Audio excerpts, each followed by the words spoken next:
I'm a Jew from Kentucky, that's what I am. The good Lord foresaw it with his infinite plan. Shalom, y'all, and welcome to the Bluegrass Schmooze. I'm Rabbi Shani Abramowitz. And I'm Rabbi Ben Fried. We've been counting down to it for 7 weeks, and it's finally here, Shavuot, in the month of Sivan.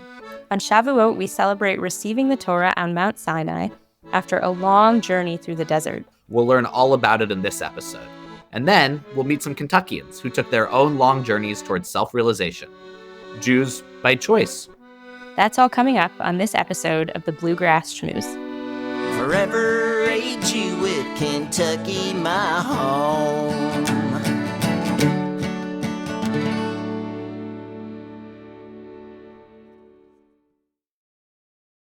Welcome back to the Bluegrass Schmooze. I'm Rabbi Shani Abramowitz. And I'm Rabbi Ben Fried. And this month in Judaism, we are talking about the month of Sivan and the holiday Shavuot, which I feel like we spent a lot of time in our last episode really building up to. Oh, yeah. Which makes sense because, like we said in our last episode, we have this intentional period of counting, 7 weeks, 49 days from the second night of Passover up to this holiday of Shavuot. So we're going to talk about what it is, why it matters, and why we have this important sort of dedicated time to help us spiritually prepare for it. Yeah, like we talked about last month, we have, we're counting up every day, day 1, day 2, day 3, day 4, all the way up to 49. And then we get to Shavuot. And this counting, it's really counting, well, I guess you could say 3 things. One thing is it's technically counting a period of like the wheat and the barley harvests. Honestly, I never remember which one is wheat and which one was barley, but it was the period when you were harvesting some grain or another. Fine. But then what was really interesting, right, is that you're counting from Passover, the holiday of redemption of leaving Egypt, to Shavuot, Revelation, this period, this holiday of commemorating when we gathered together at Mount Sinai. And the Hebrew word Shavuot actually means weeks, right? So it's the culmination of these important 7 weeks of counting. And sort of broad strokes on Shavuot, we celebrate revelation at Sinai, right? When the Israelites we've sort of journeyed in the wilderness, presumably for 7 weeks from the Exodus from Egypt to the base of Mount Sinai. And it's in this moment where we communally and collectively receive revelation from Sinai. And what that means, and there are lots of different, we've talked about Midrash on our podcast before, lots of different rabbinic sort of stories or narratives, interpretations of this moment. But at the macro level, revelation means receiving the Torah. Some Jewish people believe that it was at this moment at Sinai that we received the literal word of God, right? That the Torah in its entirety was handed down to the people. There are also different ideas about what it actually means to receive Torah, right? What it means to be brought into Jewish community, what it means to receive the 10 Commandments and a model for ethical, moral living as a Jewish person, but also more generally as a human being. And I think, to me, the most significant moment or piece of this holiday is that it's collective, it's communal, that, right, we're not celebrating my personal experience of revelation or sort of religious exploration or meaning. But what we do on Shavuot is we actually look around at our community and we say, we were all there together. We were all at the base of the mountain, and we took upon ourselves this sort of sacred obligation, regardless of how you practice your Judaism, to be in covenantal relationship with the Jewish people and with God. And there's a midrash, again, a sort of rabbinic narrative interpretation of this moment that says that every single Jewish person, past, present, and future, was at this revelation at Sinai. And this is something that comes up a lot when I'm talking to conversion students, right? People who are pursuing conversion to Judaism, but also to people who maybe were born Jewish or who are Jewish, but who feel like they've sort of lost their way. They're not super engaged in Judaism. They're trying to figure out how to be more engaged or observant. but they feel maybe guilty about that, or they feel some shame around having fallen off the path. And what I remind them is that, you were there. You're part of the story. And again, the Israelites, we walked, we wandered. It took us a long time to arrive at this moment.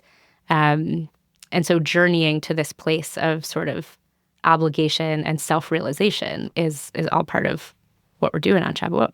Yeah, and just to kind of set the biblical scene, the Israelites had just wandered for these last 6 weeks from Egypt to the foot of this mountain. And then, like you said, there are 600,000 men of fighting age. So probably somewhere in the 1.5 million people encamped around this mountain in the desert, in the middle of the Sinai desert. And then standing or metaphorically standing beside them, you have all of the souls of all Jewish people, past, present, and future, all there together.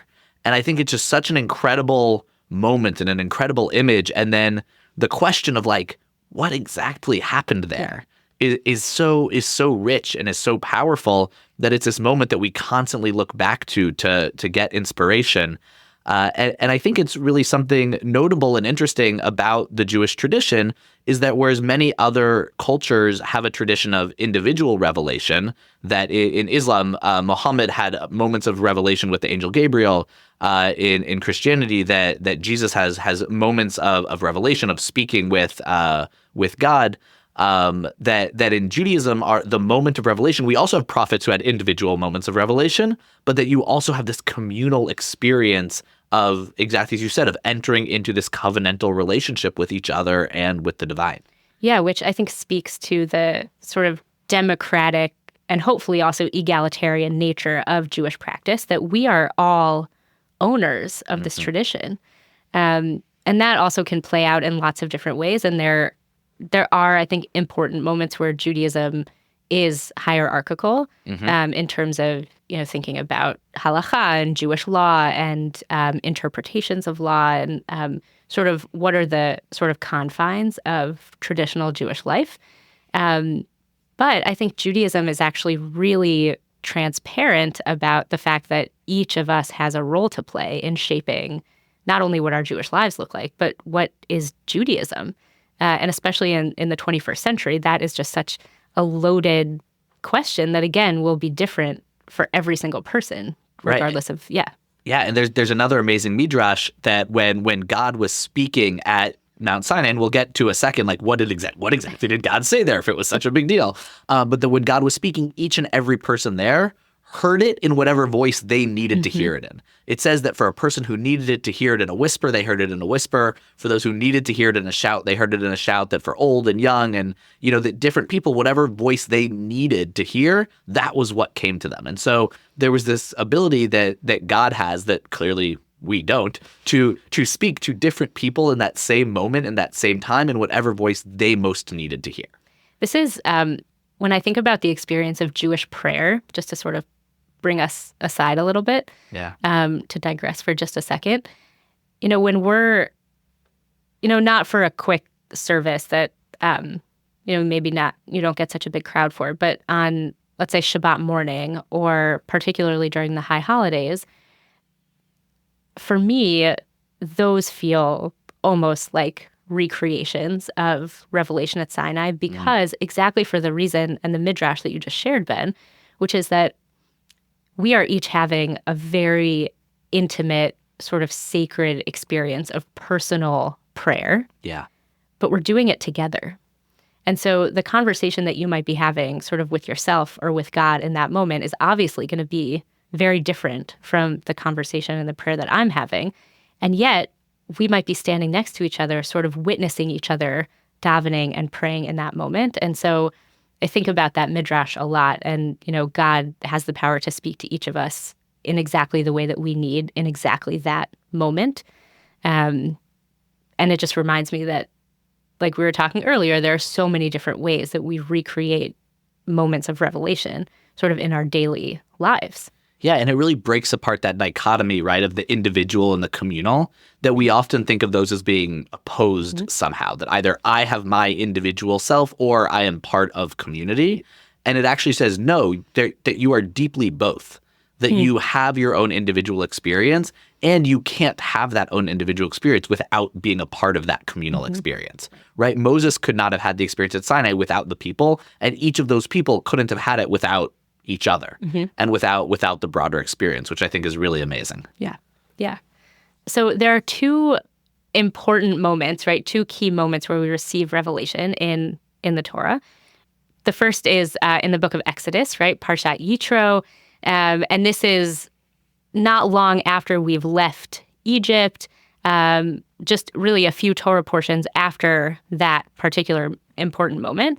And we receive the Ten Commandments, right? This is when God comes down and gives the Ten Commandments to the Israelites. Yeah, Ben. Yeah, but like what's really amazing about it is that the Torah, and we've talked about this at various times in the podcast, is that the Torah speaks in very sparse and not always very clear language, and sometimes almost paradoxical language. And so we have this moment of revelation when everyone got to hear from God, but we also have it told to us very specifically that like Moses was the only one who could actually talk to God. Right. And so the Israelites, when they all hear God, and we have these beautiful midrashim about, oh, this one heard it that way and that one heard it that way, it was actually a terrible and terrifying experience. Yeah. And so they immediately say to God, to Moses, okay, we've heard enough. You go get the rest for us. Too much. Right? That each individual Israelite did not receive the entire Torah. They didn't get everything, but they had this moment of, or, depending on how long we think this might have lasted, where, it says that they saw the sounds and heard the lights, right? Like they had this synesthesia experience of their senses commingling, and they heard directly the voice of God, but it's not clear exactly how much they actually heard. That some rabbis say they heard the whole Ten Commandments. Other rabbis say they heard only the first commandment, only I am the Lord your God. And they were like, that's enough. We've heard God's voice, no more. And then there's a really beautiful commentary from a Hasidic rabbi who says all they heard was that first aleph, the first letter of the first commandment, which if you know a little bit about Hebrew, you know that aleph is silent. And so all they heard was, but God saying even that was so intense that they were like, okay, we've heard enough, Moses, you go get the rest for us. Yeah, and I think because of the intensity of this moment, the reaction from the people is na'aseh v'nishma, right? We'll do it, and then we'll sort of suss it out and interpret and try to understand what it means for us. But thinking about the emotional intensity of that moment, I think also lends itself to each of us thinking about our own relationship to Torah and to Jewish community. Like, what is my emotional pull and my emotional connection to this tradition? And yeah, I love to sort of imagine what it would have been like to be at Sinai. I think it would have been terrifying. Yeah. Very scary. Terrifying. And which is also, I think, why we probably need 7 weeks to for lack of a better way of saying this, a more eloquent way, like hype ourselves up for this moment of meeting and encounter, which is quite scary. Yeah, absolutely. And I think that, like you were saying, that it really does connect us to, not only to our ancestors who might have been there in person, or our spiritual ancestors who were there in person, but also ourselves. And what does it mean to try to recreate that? We talk a lot about in our various Jewish rituals, whether it's Purim or Passover, that a lot of our holidays are this kind of recreation of events. And so how do we, when thinking about Shavuot, what are the things that we do to kind of recreate that receiving of Torah? And so we have this great tradition of talking Torah. Yeah. So on the night of Shavuot, the first night, which like many of our Jewish holidays, right, begins on sundown the night before and is observed for the following day. We have the tradition to participate in what's called a Tikkun Leil Shavuot, which is a night of Torah study. So it depends, what your practice is, but many communities will do an evening program. Sort of after dinner, you'll come back to the synagogue, and there will be speakers and classes and opportunities to learn in chavruta, in pairs. Some people have the tradition to actually stay up all night long, learning Torah, studying. My dad, and I tried to do it a couple times, but I couldn't stay up. It was too hard. But I have many memories of, after Shavuot dinner, my dad going back to the synagogue and staying until 5:30, 6 o'clock in the morning, where they would do morning prayers, they would do shachrit, and then he would come home and sleep for the rest of the day. And we do this to recreate, if we imagine ourselves at Sinai preparing for this moment of revelation, the rabbis teach that what did the people do? They did lots of things to prepare, but one of the things that they did that we can do now is that they studied, right? They prepared themselves by learning. It's a little bit anachronistic to suggest that because presumably, presumably the thing that they're learning is the thing that they're about to receive. But we like to imagine that there's this community-wide learning happening at the base of the mountain to prepare for receiving Torah.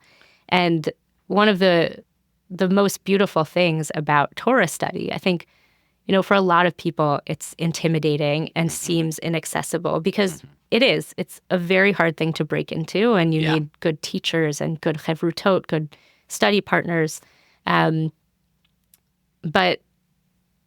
Shavuot, I think in particular, and how we prepare by doing all-night Torah study, I think reminds me that the more you learn and the more you sort of try to learn and get your feet wet in the tradition, the more beautiful it becomes, the more it opens up for you.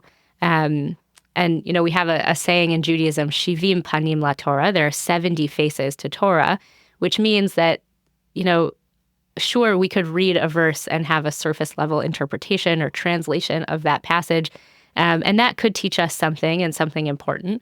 But we can also mine even a single verse, even a single word in the Torah for more and more meaning. And we've talked about this in a few episodes now, but, you could ask me for my interpretation on a particular pasuk, a particular passage in the Torah, and I'll give you one interpretation. I'll give you my read through my lens. And then you could ask Ben, and he'll give you an entirely different interpretation of that same passage. And so I think Shavuot serves as a really important invitation, actually, to just jump in and read and try to study and find a good study partner and find, if you're in Jewish community, find a tikkun leil Shavuot that you could participate in to just get your feet wet in learning. And try it. And I think there are two cool things about it. One is, like you said a few times now, is this idea of that it's not learning by yourself, right? The tradition is not to stay home by yourself and just learn a bunch of Torah or learn a bunch of anything.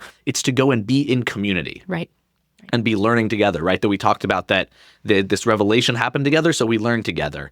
At our Shul, Knesset Israel, we often partner with Adik Yeshurun last year, and then again this year we're excited. We're also partnering with Chabad of Kentucky and hopefully Temple Shalom, that we're really getting, a big group of people together to learn from different denominations who think differently about Judaism. And then again, right, you see more of those faces, that the more people you join together, the more of those faces you get a chance to interact with.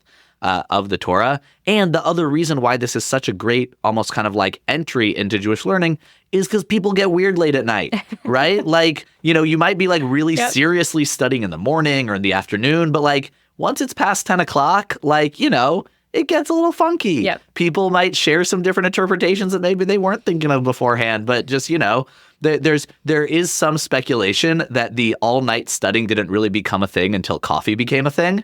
That actually it was coffee that led to because it's not anywhere in the Talmud. It's not anywhere in the like really old books about this tradition of staying up through the night. That there's an idea that coffee is actually what inspired the all-night learning. Perhaps the coffee lobby, who knows? But it is this opportunity, right? When you're learning Torah with someone at 2 a.m., they're probably not going to be as totally focused as they would at like 3 in the afternoon. So if you're able to, if you can find either a study buddy or a partner, or there are wonderful online learning options. There's one through the conservative movement, through the Masorti movement, where they learn all night and have different rabbis teaching online throughout the night. There are a lot of really, really amazing opportunities to dive in, to dig into some wonderful, wonderful learning on that night.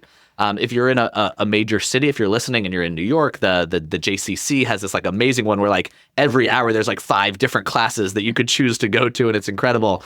At your local smaller shul, you'll usually have like one person teaching at each point in the night. But the ability to go and to connect and to, again, be in community, be learning, be digging through some of those different faces of the Torah is just a really beautiful opportunity. Mm-hmm. Yeah, thanks, Ben. And I want to say that I think there are a lot of different ways that we could understand what it means to study Torah. For sure. At our Tikkun Leil Shavuot programs here, we have a combination of traditional Jewish text study, studying an important essay on, modern Jewish politics and identity. And so if you're not sure where to start, obviously I think seek out a chavruta, a study buddy, or reach out to your local rabbi or synagogue. But any kind of engagement really with Jewish text and tradition is Torah study. So please don't ever feel like you are shut out of learning and you're shut out of the tradition, especially if you are not someone who reads Hebrew or can study in the original. I just want to make a quick plug for sefaria.org, which is also a way to do, if you're in a place where you're not able to participate in a tikkun, you can do some really deep Jewish learning on your own. This is a website that has almost the entire Jewish canon on its website in translation, with a whole host of commentaries and other resources that can support your learning. So sefaria.org, thank you for everything that you do to make Jewish learning possible. It's a tool that I use all the time. All the time. Absolutely. And the other sweet tradition that we have for Shavuot is that we eat a lot of dairy food, which, we do to, again, this was something that we like to attribute to these ancient Israelites who are preparing for this moment of revelation. They ate, presumably, again, another anachronism, dairy food to sort of keep themselves feeling light and happy and ready instead of being sort of bogged down by a heavy fleischich meal. Whereas these days, if you have a Jewish stomach, eating dairy food does not always make you feel light and happy. I can speak from personal experience. Just throwing that out there. So as, on the second night of Passover, we're going to start counting Omer, which is also an important time to stock up on Lactaid for Shavuot if you need it. There's probably in Jewish community, there's always a run on Lactaid. Oh, for sure. Around this time of year. So, but we eat dairy, and that means that there are lots of, cheesecakes. And, in my house growing up, a holiday is usually marked by a big meat meal. Yeah. Right? A brisket, chicken soup, all sorts of heavy meat dishes. And so Shavuot is actually a departure from that. And for that reason, it was actually like a little bit uncomfortable in my house. It was like, this doesn't really feel like Yontif. This doesn't really feel like a holiday because we're eating dairy, which doesn't, for our family, that wasn't so normal. But it was also a treat. And it meant that, we were really thinking about why Shavuot was different and what is the sort of sweetness of the holiday. There's a really beautiful story or tradition that, young students who were starting to study Torah for the first time, a teacher would actually put either a dollop of honey or a piece of candy on the page to teach them that Torah and Torah study is sweet. And I think that's what, eating milchiks and eating particularly ice creams and desserts and cheesecake sort of reminds us in a way that the Torah and Shavuot and especially being in community to recognize all those things is really, really sweet and precious. Absolutely. That celebration of learning. I remember when I was little, we would have to try to write our favorite Hebrew letter in honey and then lick it off. It was very sweet. But, and again, I'll come in with the slightly more cynical, right? Every holiday has a big meat meal. The dairy lobby's like, where's our holiday? Yeah. Come on, give it to us. And so they got Shavuot, which again, and that feeling of being a little bit different, that it's mostly centered around Torah study, also means that it's not, and it's in the middle of the summer, a lot of people are on vacation. It often gets kind of like second billing of a lot of Jewish holidays, to the point that my father-in-law grew up in a fairly conservative Orthodox-ish household, and he always knew there was this holiday Shavuos, but which is another pronunciation, an Ashkenazi pronunciation of Shavuot. So Shavuos, he'd always heard that there's this holiday Shavuos, but he never knew when it was. It wasn't a big deal in his house. It wasn't a thing they did. So when my wife was growing up, when there would be something she really wanted, to go to Disney World or something, he'd always say, "We'll do it on Shavuos." Because it was this thing that never actually came, but that people talked about. And so now that we're, an observant household and we know exactly when Shavuos is every year, my wife will call him up every year as Shavuos is coming up and be like, "Hey, remember all those things that you promised that I would get on Shavuos?" I'm here to collect. I'm here to collect. That's amazing. So I think that one of the last things that I'll say, and I think this really ties into what you were saying before, is this idea that learning Torah can mean so many different things, right? Like my Torah study a couple years ago on Tikkun Leil Shavuot was like looking at Woody Guthrie's "This Land Is Your Land" and talking about like Jewish environmentalism and what it means to be protecting the earth and that this land was made for you and me. And there are so many different texts written by many Jews and even some non-Jews that we can look at and say like, wow, this is really, Torah. And that expansive view of what Torah is. And we talked a little bit before we started recording about one of your favorite professors at JTS, Dr. Ben Summer, who really, this is what he taught us in his class, that the moment of revelation, this moment that we talked about that was so impactful, that was so deep, that was so, kind of burned into the collective consciousness of the Jewish people, that everything that we do, even to this day, even when you and I just learned Torah together, that's like reverberations. That's like echoes of what happened at Sinai. That it like echoes down through the generations and through the years and all of that. And that our being Jewish and our study and our love of all of these texts really goes back to that moment that we all experienced together. And so then when we all get together to like relive that moment, and I love that your dad would go to the sunrise minyan, the Hashkama minyan. I've only ever done that once. I've stayed up all night studying a few times, but the one time that I really did it, I was at summer camp. And it was only the leadership team was there. So just like the head staff. And we stayed up all night studying, and it got like one of our Israeli staff was like reading the book of Ruth and like making weird commentaries on it. But then like sunrise comes and we all went out to the basketball courts and like the sun rose over the mountains like as we were having this experience. And it was like, I wouldn't say it was revelatory necessarily, but like to be standing, to be reading Torah, to be like seeing the sun come up, that it can have this really profound beauty. And so if you are in a community where that is available to you, I also, I both recommend and don't recommend because then you just get nothing done the next day. It's a wash. But it is really amazing to be able to have that experience and to, be a little loopy and be a little like, because to be in a state in which you're not fully in control of all of your senses is really what it meant to be at Sinai. And so I think that there's something about that, like staying up all night, depriving yourself of sleep, and then reading the Torah and reading the 10 Commandments. You're like trying to, as we've said, step into what that must have been like, even just a taste, even just a little bit. Yeah. And this is maybe for a separate conversation, separate episode. But, when we think about the prophets, there's a lot of literature and scholarship about how they sort of manipulated their minds and their bodies to be in a state of receiving revelation from God, or communication from God. And so I just love that image of, staying up all night long and seeing the sunrise and being loopy, as you said, because that does heighten our awareness and makes us aware of things around us that, we usually take for granted and don't notice. And Torah and community and potential connection and relationship with the divine, I think are those big things that we often just look over. We take them for granted because they're so, They're available to us. It's like they're so close. Yeah, they're right there, and yet and that's right. That's the whole point of Jewish ritual and tradition and holiday is giving us these guideposts and these moments that say, hey, remember those things that are around you, your community, your family, your connection with God.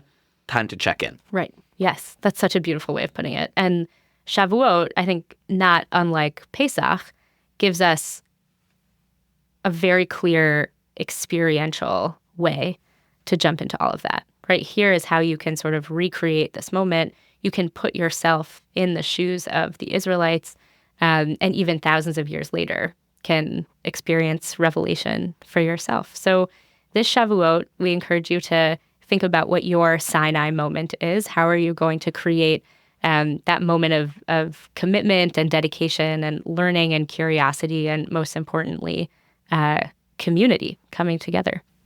Amen. Amen. That's it for this month in Judaism. When we come back, we'll kibitz with 2 Kentuckians who converted to Judaism as adults. You're listening to the Bluegrass Schmooze.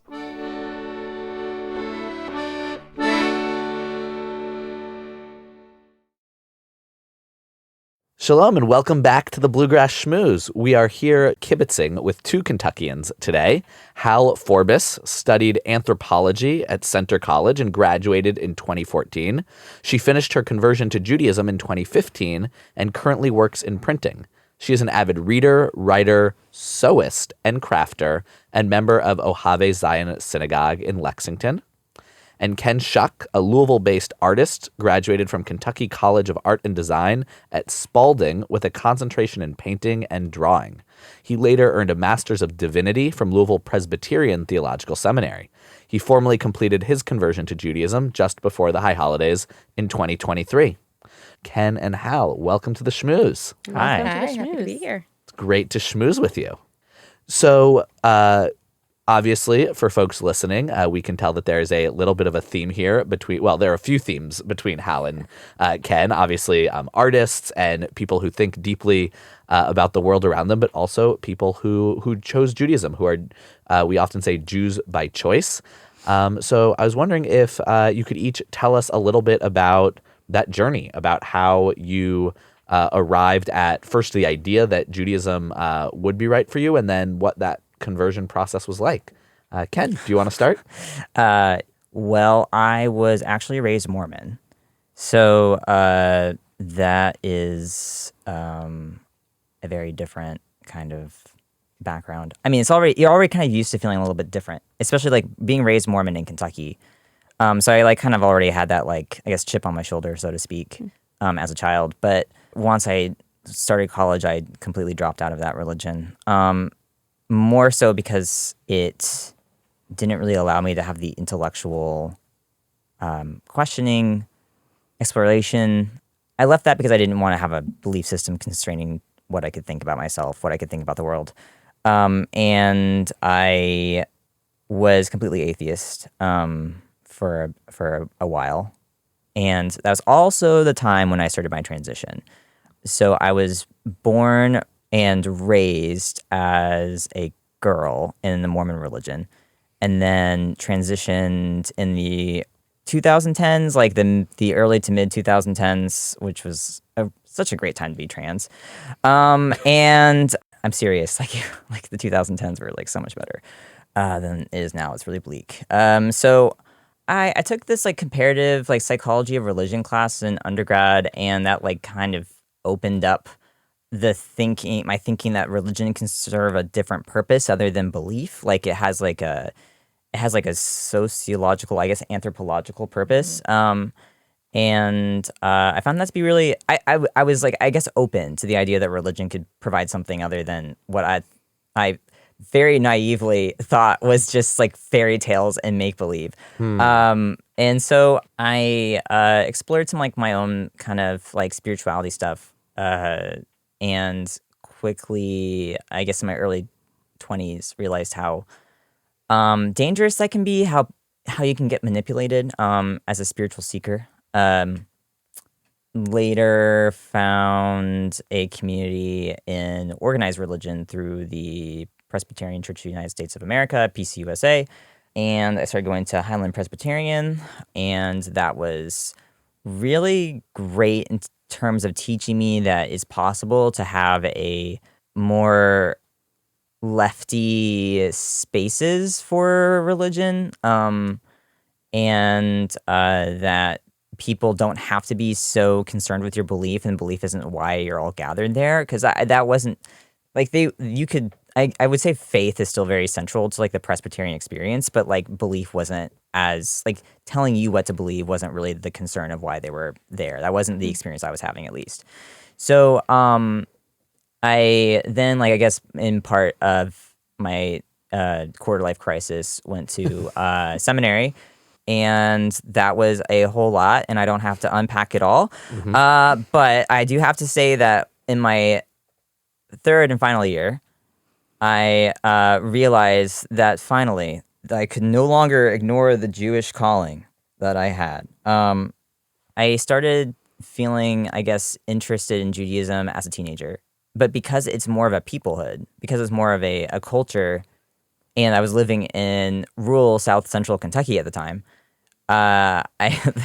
there was no way to like live into that culture. And so it wasn't until I had made a very close friend who is a Jew, who's was actually raised in the Knesset Israel congregation, and through that relationship, through that friendship with that congregant, I started to find it possible to convert to Judaism, and that would have been in my final year of seminary. And so that was a lot. That was not fun to have this experience like after going through these years of really trying to be something for other people, trying to because I was never really I was like more of a, can we just see resurrection as a metaphor? Can this not be a literal thing? Does belief have to be important? And it really was actually in the seminary context.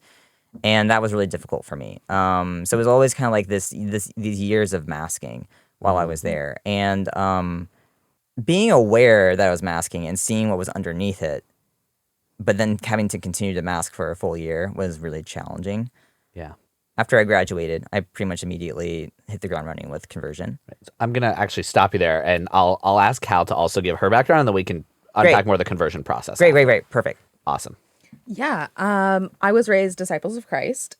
In middle school, I started realizing this doesn't make a lot of sense to me.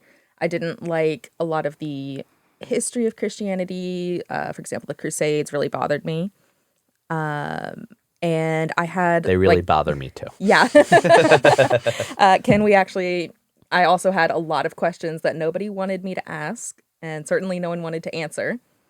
I got in some very difficult situations with my youth pastor a few times where they were very uncomfortable with all of my questions. I was like, but why do we do this? Why do we do it this way? Why don't we do it this other way? How do we, read the Bible in the modern era? And that was not a welcome conversation. So I very quickly realized that Christianity was not for me. I went through kind of an atheist period. I went through a Wiccan period. And then in college, in my junior year, spring term, I was studying abroad in Mexico. And we were traveling around observing how they celebrate Holy Week. And one of my classmates was Jewish. And she was talking about rules for eating during Passover. And I was very interested in that. And I Googled it and fell down an incredible rabbit hole.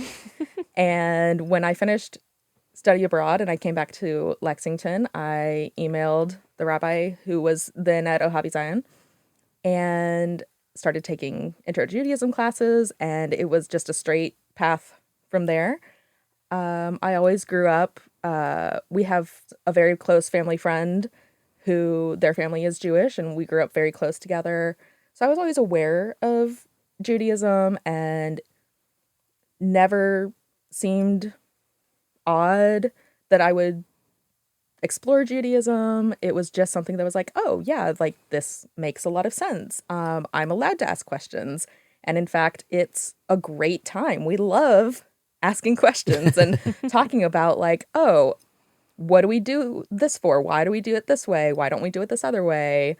And that was just wonderful for me. And I really enjoyed the ritual aspects and the social justice aspects, but a lot of it was the community that really just fit me perfectly. Thank you both. So next, I want to ask you about the process and what it actually looked like to convert to Judaism. I think, and Ben, I'm curious if you've had this experience, but when people reach out to us about converting, some people are often surprised to find that it's not just about taking on a new faith or declaring, your commitment to a new religion or new community, but there are actually several steps involved. So I'm wondering if you could talk, and Hal, we'll start with you, about what the process to convert looked like, both in terms of relationship with your synagogue, with your community, but also personally. What are some things, some changes maybe that you made in your own personal spiritual life that prepared you to convert? So Hal, we'll start with you and then Ken. Sure, yeah. So after I studied abroad and came back to Lexington, I started taking Intro to Judaism classes at Ohavi Zion with the rabbi who was working there at the time. Lots of study, lots of reading, lots of learning, attending services every week, then I went into my senior year of college, which is not in Lexington and was in a small town where there's no real Jewish community. So I wasn't able to do very much during that time as far as my conversion process, but my school did offer ancient Hebrew classes. So I took that. I was only able to take one semester of ancient Hebrew, but it was really very important for my conversion that I was able to start learning how to read a Siddur, how to read the prayer books, how to pronounce things, how to translate a little bit here and there. I still have a lot to learn, of course, but just that laid a really important foundation, of course. And then when I graduated, I moved back to Lexington. And like you say, it's not a simple process. It is very in-depth. There's a lot to learn. And even, it's almost 10 years that I've converted, and I'm still learning things all the time. There's cultural stuff. Like Ken, you were mentioning, there's a lot of cultural stuff. And then there's the religious stuff. And everything is just really the most important part of converting for me was showing up to services every week and just getting absorbed and absorbing everything around me. Learning the Hebrew, learning the tunes for all the prayers, learning the process of how do we worship, and just I like to sit in the back and watch everybody. Maybe that's my anthropology education. But I like to sit in the back and watch everybody. And something that, Shawnee, I'm sure you'll agree with me here. Everyone at Hobby Zion is so welcoming and loves to talk to you. And my very first time I went to services, I obviously didn't know anyone. I had only emailed the rabbi. And I showed up and several members came up to me and were like, "Hi, I haven't seen you here before. What's up?" And I was immediately just drawn in. Nobody would let me sneak out the back, all quiet and awkward. It was immediately like, "Yeah, how can we help you? What are your questions? What are you interested in?" I just loved that energy was so welcoming. And then, of course, once you do convert, the end process, you go to the mikveh, which for those who aren't aware, it's a ritual bath, kind of like a baptism, but not really.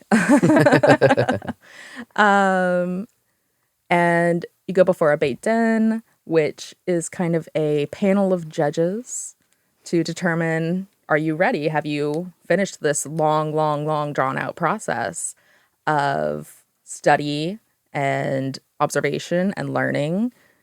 And are you ready to take on what it means to be an observant, full member of the Jewish community? Yeah, it was really great. How about you, Ken? We had started, I think, in the spring of 2022, I think is when we had tried to start my conversion. Yeah, well, so it was an interesting thing with you a little bit because you were hanging out in our community for a while before you actually wanted to start the conversion process. Yeah. And we had a couple conversations, and I have a kind of stock thing that I say to everyone who's coming with questions around conversion, that I say, I am never going to try to convince you to be Jewish. That you can be a good person, you can be a great person and not be Jewish. Judaism is not here to try to convince anyone that they should be Jewish. And that I'll be there to support you in the journey if you want to be Jewish. But that if at any point you decide this just isn't for you, say gesundheit hate, right? Like, that's great. It's great that we got to build a relationship, that we built a friendship. I have many friends who aren't Jewish. You don't have to be Jewish to be, a good person, or, so that good things will happen to you. And so we had a couple of conversations where you were coming to services and hanging out, and you had this friend who was a member of the congregation. And I never wanted to broach to you like, hey, are you trying to convert? Because we don't do that. And so I really waited for you to come to me to initiate that process. Yeah, which, I mean, I had already made that decision long before I came to you. It was like there was me and one other person who was interested at the time. And so it wasn't really enough to really start a 101 class at shul. And so we had opted for me to do an online, was it Miller course or was it AJU? Yeah, AJU Miller. It's all the same thing. Okay. Yeah. So that's AJU is the American Jewish University in Los Angeles, and they run online courses for folks who are in communities that might not have enough people to support a full Judaism 101 course. You can kind of take their course online with people either from Los Angeles or from other smaller communities who are all taking that class together. And that's the curriculum that we use at OZS too. Yeah. So I did that, and then we got enough people, a critical mass of people who were interested in Judaism 101, not just converts, but just people in the congregation who were also just like trying to refresh, like what are their gaps and stuff, because there's just so much to know. And I attended those, and also I was also in conversations with you. Like I was having like regular 101 conversations with you. That was also part of it. So you were also going to services regularly. You also were taking Hebrew classes. Right. That was just the formal process. Yeah. That was like the steps through the formal process. But I would say like in terms of like the personal steps that I was taking, I spent a lot of time like researching. I kind of just saw conversion as more of a commitment to engaging with this entity, this community, this group of people for the rest of my life. Like after I got over that initial stress of feeling like I needed to know everything right away, I was able to just commit to, okay, I understand this enough to know that I love it and I want to keep loving it for the rest of my life. I have a quick follow-up. Yeah. For both of you. Can you tell us a little bit about the Hebrew names that you chose and how you came to choose your Hebrew name? Ken, do you want to go first or Oh me? gosh. How about you go first? Okay. I actually changed my Hebrew name not so long ago. When I first converted, I kind of didn't really get a lot of time to think about my Hebrew name. And I chose a sort of joke. I go by Hal. My full name is Hallie. So I chose the Hebrew name Shavit, meaning comet, Hallie's comet. I thought that was pretty funny. That is pretty funny. Yeah. But after several years, I realized it wasn't a good fit. And by that point, Shani had come to the synagogue. So it was pretty early after you had started there. We started talking about changing my Hebrew name. My name now is Batya Simcha. And Batya, I really connect with the story of Moses. So the Egyptian princess who adopted Moses and raised him. And, I really want to start a family someday. And I connected with that part of her story as well. I believe there's a story that she was converting to Judaism at the time. So that, again, resonated with me. And then Simcha is a slightly more gender-neutral name. I am queer. And I really like having sort of the feminine and masculine vibes there, but also Simcha meaning joy. I do struggle with mental illness quite a bit, and I want to bring more joy into my life any way that I can. So my Hebrew name is Bitalel Aver. Bitalel was the character, him and I can't remember the other one's name. Oholiav.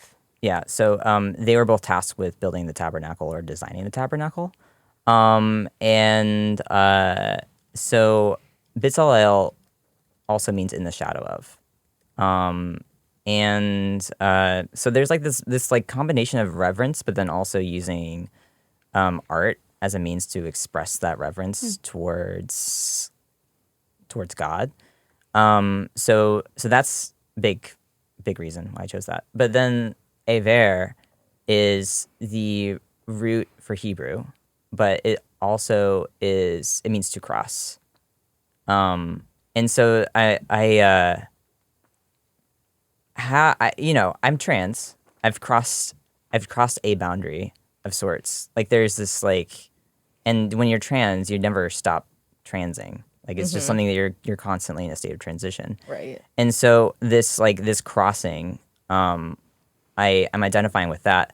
But then also the fact that it's also so deeply tied to the Jewish people, and that like the root of the word Hebrew is like this transitionary to crossing, is also deeply meaningful. So, yeah. Thank you both. Yeah. Ever is also a name. I don't know if you actually ever told me about all of the reasons. We had talked about Betzalel, but Ever is a name that shows up a lot in Midrash because it's kind of an obscure character in the Torah, but there's a tradition that Jacob actually studied in a yeshiva for many years that was run by these two guys, Shem and Ever. And so Ever was one of the people who taught Yaakov, what it means to be Jewish. So this crosser, this person who crossed over the boundaries, who was named Ever, was also one of the people who was foundational in teaching kind of what it means to be Jewish. So I think that's just a very cool connection that I don't know if we've ever actually. I don't think we've ever talked had about a chance that. to connect. I also love that they put Jacob in a yeshiva. Yes, Like, right. I mean, the how anachronistic the is that? anachronisms aside, yeah. I mean, I kind of love that. I mean, I love that actually. It like kind of like what I've been thinking a lot about, like these myth images of like all these people from various periods of time retelling these myths, and usually like including some part of their contemporary life into that retelling, whether intentionally or not. Another thing, I love that the Hebrew calendar is so cyclical. Yeah. Time is a circle. And, I love the idea that maybe Yaakov was learning from descendants at the same time as being an ancestor, Time being cyclical. Yeah. I also just want to add, I thought it was really beautiful, Ken, a little bit the way that you mentioned, and you also, Hal, that becoming Jewish is not the end of a journey, right? That it's a step on. Right. In the Talmud, when they talk about what it means to convert, they say you teach them a little bit of the things you do, a little bit of the things you don't, you dunk them in the mikveh, and then they figure out how to be Jewish afterwards. Yeah, that's so definitely true. Yeah. Now, in some ways, that's definitely true. In some ways, it's not. We actually make you go through quite a long process. Right. We don't just teach you a few things here or there, dunk you in the mikveh, and then say, okay, you'll figure it out later. It might feel that way because, right, there's a whole Jewish life to live after you're done with it. But it's an interesting thing that I know I struggle with. And I think that because, in some conversion processes, it's even more arduous, and that we really make people do a lot in order to become Jewish, where the original conversion process was actually quite easy.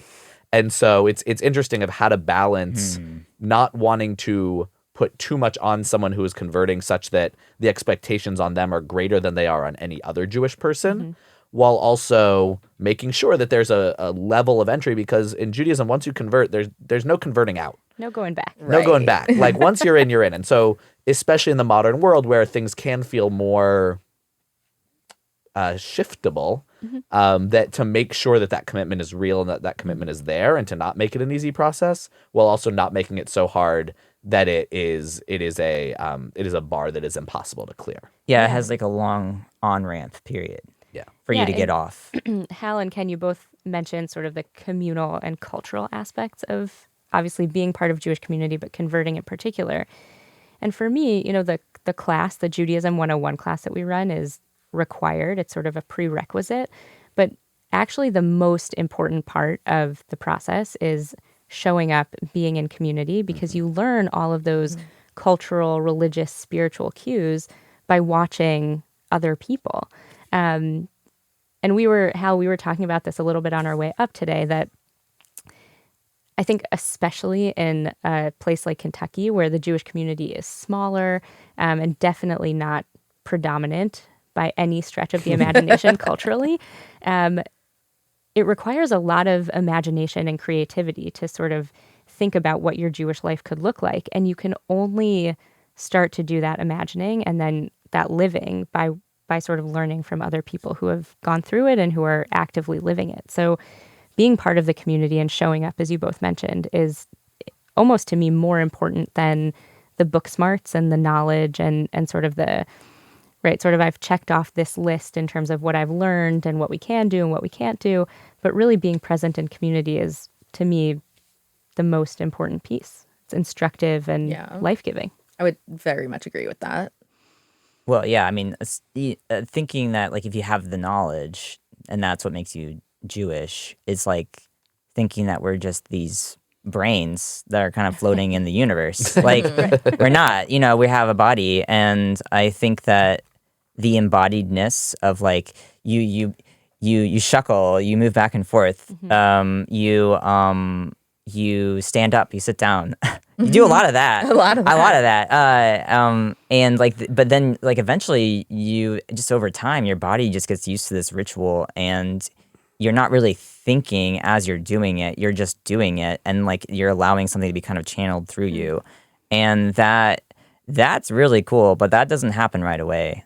And I don't think any amount of like knowledge helps. Knowledge is a big part of it, but I don't think any amount of knowledge will ever get you there. Something interesting about that, there's, I don't know, Torah, Midrash, a story where in the womb, all Jewish souls are learning Torah throughout the pregnancy period. And then when you're born, you forget all of that and you have to learn it exactly the whatever that's called above your lip. The little imprint above your lip is Yes. where the angel touches you, so you forget all of the Torah. And then you have to spend your life on earth learning Torah again, or rather get to spend your life on earth. You have the privilege to do that. And as converts, we have a little bit of a different path, but we have that same experience of having and getting to learn from scratch all the Torah. Yes, exactly. Though there is also this idea that, you know, the souls of people who convert were also there at Mount Sinai, right? That when we say that, again, in the Midrash, that all Jews past, present, and future were there at Mount Sinai for that moment of revelation, that includes anyone who chooses Judaism, anyone who becomes Jewish, that almost your conversion is your Jewish soul being able to fully express itself. And do that. And so having talked to, you know, a number of people who've converted, often there's like kind of maybe not a moment, but like a series of moments or a time where you felt Jewish. And sometimes that's before the conversion. Sometimes it's after the conversion, that different people find that at different moments. Did y'all have like a moment where you were like, oh yeah, this is me. I feel embedded. I feel a part of this community. I'm no longer an anthropologist, Right. but I am, you know, this is my people. I mean, like in a very, I guess in a very communal sense, when I was able to help complete a minyan. But and to the point where I stopped thinking about it. Because before that, it was like I would go to services and we would be shy of somebody or whatever, and then I wouldn't count, and that was really bothersome. It was really distressing, but then, you know, you kind of forget about it after that's all over. It's kind of like being before you're 21 and you can't go places. You know, you forget how awful it was. And then just to clarify real quick, so a minyan is a quorum that Jews need 10 people to say certain prayers, and people who are in the conversion process often are coming to synagogue. And when we're counting, do we have 10 people, specifically 10 Jews here to say those prayers? That you're just not counted in that quorum yet. But then once you complete the conversion process, then you are one of the people. And when we're kind of counting who's there, you are then counted among them. Yeah. So when I started to forget how awful it was that I didn't count, that's, I think, when I really started to feel like a Jew. Yeah. When I was studying abroad and just starting to get interested in Judaism, did a lot of Googling, a lot of reading online before I ever reached out to a rabbi. And there was never really a moment where I was unsure. It was pretty instantaneous connection for me. And that, I mean, there were moments where I was like, oh, wow, this is confusing, or this is really interesting, or like, I feel like I want to study this in an anthropology way. But there was never a moment where I was like, I don't know about this Judaism thing. It was always very sure for me. And that only got stronger. I don't know if there was ever a moment where I was like, oh, I feel Jewish now. It was a very slow process of feeling more and more connected to something that already existed, I think. Yeah, jumping off of that, one of the things that I think comes up most frequently when I'm working with conversion students is the dynamic and sometimes the tension with family and friends who are not also converting to Judaism. And I'm curious to the extent that both of you are comfortable, if you'd be willing to share, since you decided to convert, since you've become Jewish, how that has played out in some of your relationships, and if you've also had any moments of real connection, or sort of seeing another person in a different context, or having another person who's dear to you see you in this new light. What has that been like? Yeah. For the most part, my family and all my friends were very supportive. Even my family who lives in rural Kentucky, and are very isolated, I would say is the right word. A lot of my family, my extended family, has not had the experience of meeting people outside their circle, meeting people who are significantly different in life experience. And even given all that, my extended family never blinked an eye. They were like, okay, sure, sounds good. There was a moment actually pretty recently where someone just casually mentioned, oh, and you're going to hell, and then moved right along. Wow. Is this family? Yeah. And Yikes. it was just a very weird moment. And I don't think it was in any kind of intentionally offensive way. I think it was just, this is what that person believes, that I'm not Christian and I'm going to hell, and that's okay. This person is like, if that's what you want to do, you want to be Jewish, I support you, but also you're going to hell. Anyway, moving on. Well, I mean, wouldn't you also be going to hell for being queer? Yes, so So, I mean, totally. you're already screwed. Right, like I'm already there. Yeah. It was just a very weird moment. I was like, oh, I didn't know you thought that. But Yeah, it's very anyway, enlightening. Yeah. yeah. Yeah. it was super weird. But for the most part, I haven't really had any issues in my real life. Online is different, but in my real life, no one has given me any real issues. Yeah. Yeah. I also haven't really gotten that much, I guess, people are generally pretty supportive. But I mean, my father's side, who's very Mormon, and hell isn't really the concept. Like, that's not really the thing that they're really worried about. I think that they're more concerned about the family staying together in the afterlife. Okay. So I'm not gonna get into all the Mormon theology and whatnot, but what I will say is that what I think is very Jewish is following the customs of your family.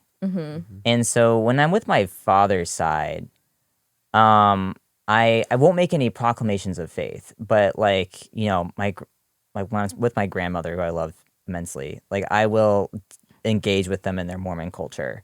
Because that's like my culture. Like that was what I was raised with. Sure. And so like I still engage with that when I'm with them, but not like I don't ever go to church with them or anything. Right. I'm just like, it's just like it's just like with Jewish culture. Like there's just like this, like when you're on the inside, like you just, things are different. When you're in a room with everybody who's on the inside, it's just like a different experience. And so it's Yeah. like kind of like that. So that's I guess I would say my take on that. But yeah, otherwise I haven't had any problems.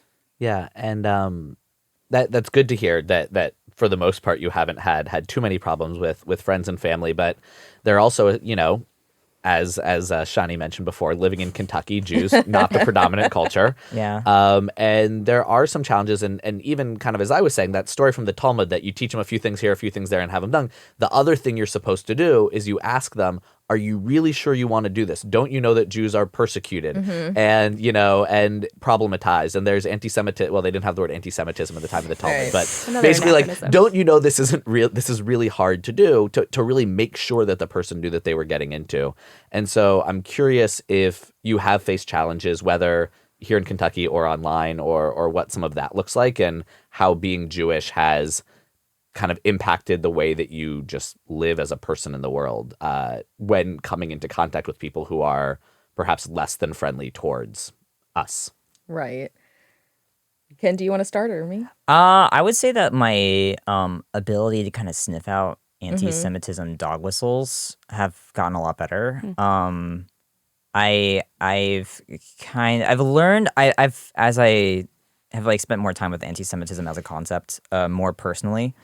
I've been I'm learning how to like see how it's kind of the underlying, I guess, blood or like air of a lot of conspiracy theories, like how far deep it really goes into like culture, into language, into like, just like deep into like, I guess, like the psyche of the Western mind. And I mean, I'm not really using social media like I used to. I don't really like post anymore. And that's for like a lot of reasons, but um I I so I'm not really like engaging with people that much on that level. I might lurk a little bit, but like I'm not really like really engaging with people, and so I'm not opening myself up for that for a really intentional reason, because it's like my ancestors didn't have to like put themselves on this public forum, public square Right. out for the entire world to just have their opinion thrown at them. Like that's never been the case. So like, why should I do that? I'm not doing that. Yeah. So yeah, that's enough for me. Yeah.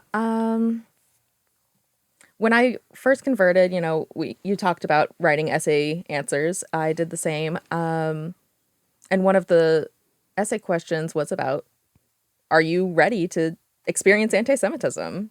Because you're gonna. And I thought, oh, well, I'm queer. I've experienced a lot of hate for that. It'll be about the same. I'm ready for that. It is, like you say, much more pervasive than I was understanding that it was. I've learned a lot about how dog whistles work, what dog whistles are even. The really subtle things that people say and do and think that I never noticed before. The one time that I had like a seriously anti-Semitic incident was online. And it's the only time I've really been personally targeted. I've seen a lot of other people online experiencing anti-Semitism, but it was never directed at me because I'm not really that big of an online personality, whatever. And it was, I want to say like 2015 or 2016 on Twitter. Someone told me, well, Jews ran the slave trade, so you can't be an ally to the Black community. And I was like, I have 75 questions and objections to that statement. Like, there is so much to discuss here. Wow. No. And also no.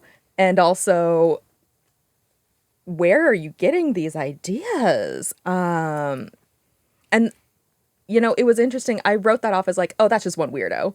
But I saw more and more incidents from all over the political spectrum, all over different communities. I was like, oh, no, this is more widespread. Not just Jews ran the slave trade, but Jews are good at this, or Jews are running the world, or Jews did that or this or whatever. Like you say, it's much more pervasive than I really was aware of. And, with everything going on currently, I won't get into, but it's just been very interesting seeing how much more pervasive it is than I thought it was way back then. Has that experience of maybe realizing how pervasive anti-Semitism is, and maybe now also being on the receiving end, changed the way you interface with Jewish community? Has it had an impact there in any way? In my real life, no. I haven't experienced any incidents in my real, actual personal life towards myself. I know a lot of people who have. So we talk about it. I talk about it with friends and other members of the congregation and other people in the community. We talk about what we're seeing in this place or that place or in our personal lives.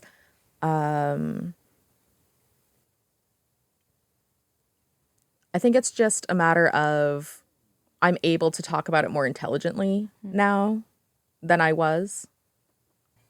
I think that it's really changed how I would say it's actually changed my interaction with non-Jews more than it has with Jews. In that, like, I was so proudly excited to talk about Judaism and, like, you know, not to evangelize or proselytize, but just because it was something that I was interested in. It was, you know, it was my, like, a big part of my life. So it was, like, really fun to talk about it. And, like, it was really, you know, like, people here just they don't know anything. They don't know, and that's not their fault. Like, it's just not, you know, They haven't been listening to the bluegrass. They have, yeah. Shameless plug. Yes. So, but now I don't talk about it with people. You know, like, not unless it's like they ask me questions. Like, it's just not something I bring up anymore. And that's sad because it's interesting. So I'm very lucky to have a lot of very supportive people around me, so I still talk about it all the time and will not shut up. I think all my coworkers could probably attest to that. Well, thank you both. It's really incredible to hear from both of you and hear your stories about what it looked like, but more importantly, what it's meant to both of you to choose to join the Jewish community and to choose the Jews. To choose the Jews, exactly. And, the choosing people. The choosing people. And I think I speak for both of us and both of our communities that we're so much better off having you both in it, but also having all Jews by choice. You give so much to our communities, and we're grateful. We like to wrap up each conversation with a lightning round, which is just a few really quick questions about Judaism and Jewish life. They're designed, you're not supposed to think very deeply about them or get very nervous about them, but really just what comes to mind. But I know as Jews, we tend to get nervous about practically everything. This is not everything. a second Beit Din. Yes. Okay? It's really okay. I mean, the first Beit Din wasn't very scary anyway. Right. It was just all smiles and Yeah, everybody was happy. super sweet. Yeah. That's good to hear. We didn't really talk about that. You both mentioned it, that it was this kind of like court of three judges. But Yeah. I think we should clarify that, right, it's not, you know, it's not a quiz where you have to like know all of the Jewish holidays and all of the laws and everything like that. It's more an opportunity for those three, we call them judges, but really it's usually rabbis and cantors, just to as I think one of you said, to ascertain that you were serious about this, to make sure that this is really what you want to be doing, that you had thought through it deeply, and that you were doing this, you know, of your own free will and with full enthusiasm. That it's not a court of judges who is really sitting there in judgment of you. It's more people who are ensuring that you have finished this process in an honest and a full and a complete way. And so, in a way, this is like a Beit Din, this lightning round. We're ensuring that you've finished this kibitzing in an honest and complete way. Yes. Shall we proceed? Are we ready? Should we jump right in? Okay. Favorite Jewish holiday? And we'll start with you, Hal. Passover. Yom Kippur. Nice. Honey cake or apples and honey? Ken. Apples and honey. I make a mean honey cake. All right. Okay. Best Purim costume, Hal.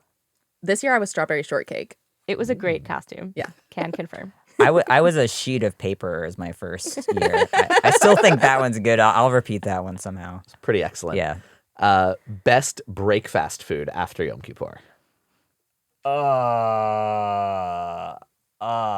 Because I mean, you want to eat everything, but you're in such a compromised state. I'm gonna say I think what would be a good way to whet my appetite would be like applesauce. You know, unsweetened applesauce, just so I don't die after just eating a ton of carbs. Tuna casserole. You've got tuna, you've got cheese, you've got Ritz crackers, maybe some celery. It's a full meal. Right. For those who can't see us in studio, Ben and I are both sort of grimacing at the thought of hot tuna at the end of Yom Kippur. So good. Hard pass. Okay. Favorite biblical character, Hal? Okay. I'm actually going to recommend a Tumblr blog instead. I couldn't possibly choose a favorite character, but about a year ago, Tumblr introduced polls and everybody went insane. And there were matchups about biblical characters. So if you go to Tanakh Sexy Man and Tanakh Sexy Woman, You can read some of the polls, including the rock that Moses hit versus Boaz. The rock won. The angel who wrestled with Jacob beat the rock that Moses hit. The tree of knowledge versus Mount Sinai. So I would just like to It's a very recommend broad that. character Yeah. definition. Which one is sexier? Mount Sinai or the tree of knowledge? I wanna Things that say- we have never asked on the Yeah. Bluegrass Schmooze. No, you were going to answer, Shani. Well, I feel like we have to say Mount Sinai because this is Right. our Shavuot. This is Shavuot. Yeah, so Mount Yeah. Sinai gets cred. Garden of Eden is like, Right.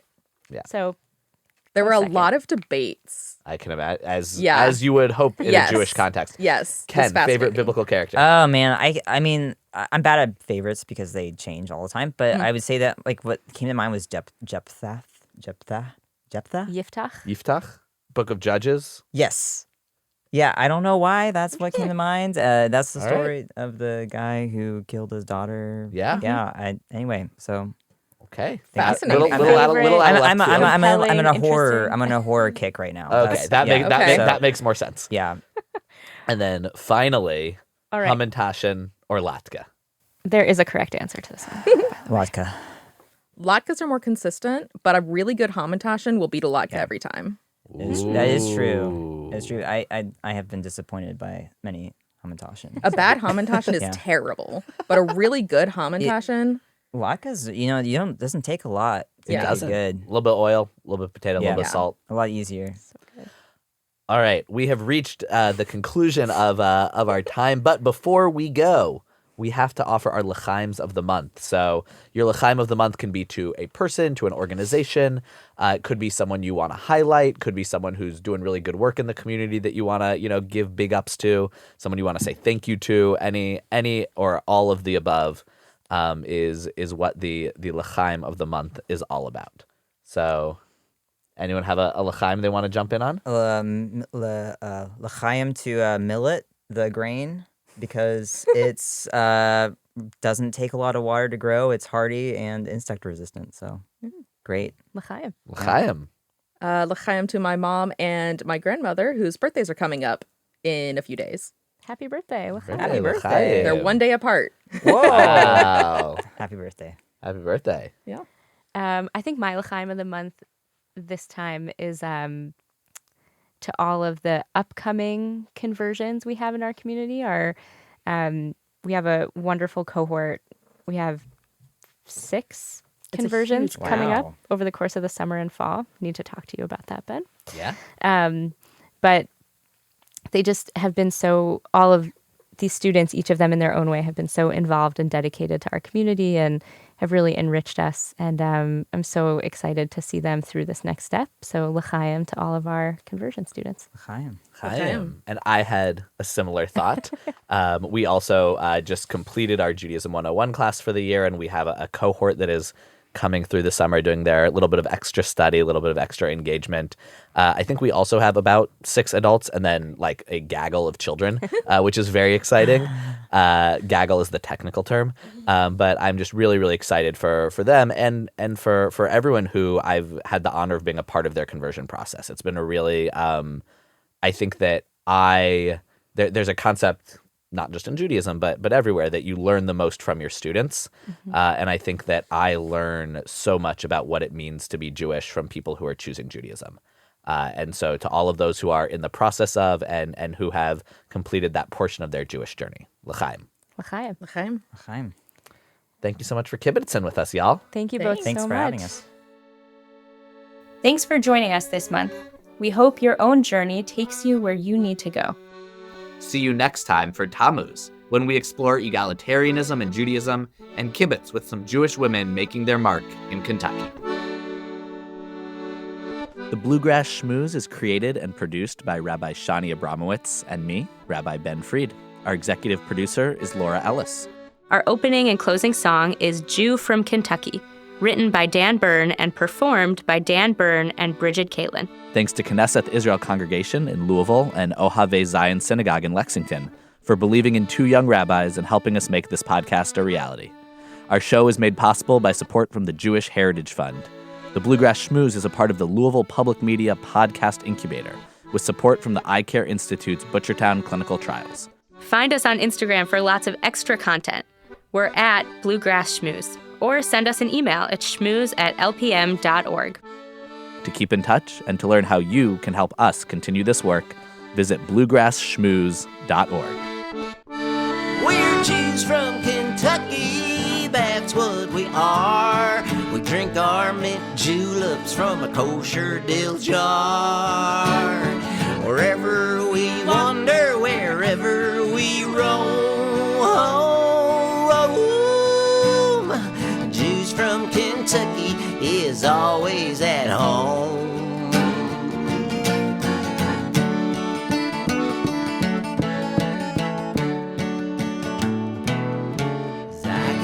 Everybody. Support for LPM podcasts comes from the Eye Care Institute and Butchertown Clinical Trials, where they strive for diversity, equity, and inclusion within their staff, patients, and clinical trial participants. To learn more, visit butchertown.clinic. Welcome to another round of Drawing Board or Miro Board. Today we discuss technical diagramming with systems architect Maya. Let's go. First question. You've spent 10 hours slogging over a sequence diagram that should have taken 5. Drawing board or Miro board? Drawing board. And if I'm being honest, Miro would probably cut that time down by half. You know, with its AI tools and ready-to-go templates. Next, your diagrams become so bulky, it's more complex than the solar system. But all it takes is a few clicks and... It's Miro. I've used those technical shape packs way too many times. Now, the final question. Everyone's brought in, but you have to make all these tasks all the way over in Jira. But wait, it's done. Is it... Miro, easy with its two-way Jira sync. Easy to plot dependencies. Everyone always knows what's up. And she's done it. For a limited time, visit Miro.com/diagram now and get a free business plan trial to unlock even more features like advanced shapes, dependency mapping, and two-way Jira syncing. Get started today at Miro.com/diagram now.